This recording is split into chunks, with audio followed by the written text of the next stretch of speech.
Hi, my name's Ciaran. I work for Cambridge Water, and as well as working for Cambridge Water, I live in Cambridge and I regularly swim in the Cam with my family. So it's in our interest to actually look at protecting our environment so that we continue swimming in the Cam. But as a family, we're aware how water stressed the Cambridge region is. Within Cambridge Water, we work with many stakeholders to try and look at our environmental responsibilities. We work very closely with the council, we work very closely with the Environment Agency, and we actually have a fund that people can apply to that will help to support environmental projects or biodiversity projects. This is the Pebble Fund, and those details are on our website. In addition, we're aware of our responsibilities with regard to leakage, and we have met all our commitments and done a lot better than our regulators' requirements to actually achieve those commitments. And we use the latest technologies to support leakage finding.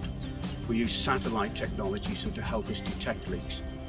But we encourage you, if you see a visible leak, please report it to us so that we can look at carrying out that repair as quickly as possible. In addition, we have a statutory obligation to supply water to houses. So if people build a house, we have to supply that water. If people build 100 houses, again we have to supply that water.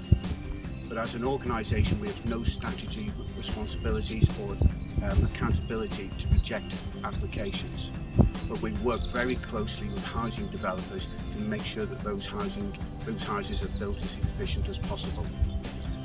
We're here on one of our sites, one of our production sites, where we take water from the aquifer, treat it and actually supply it into Cambridge.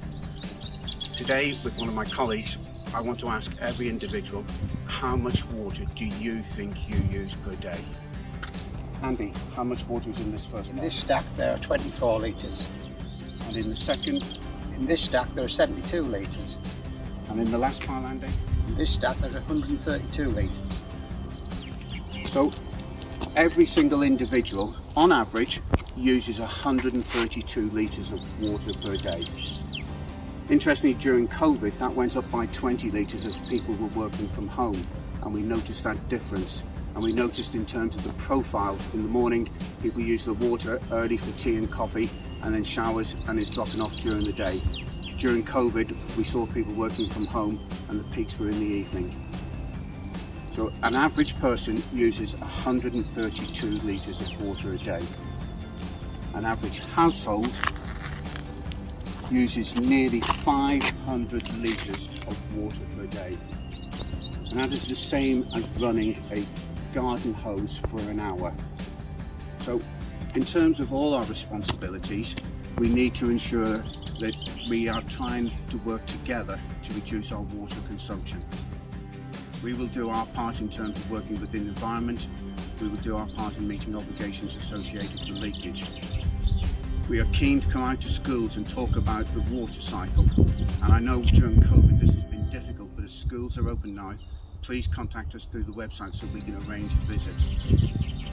If you're using a paddling pool, please try and reuse that water. The grass is brown. It will come back.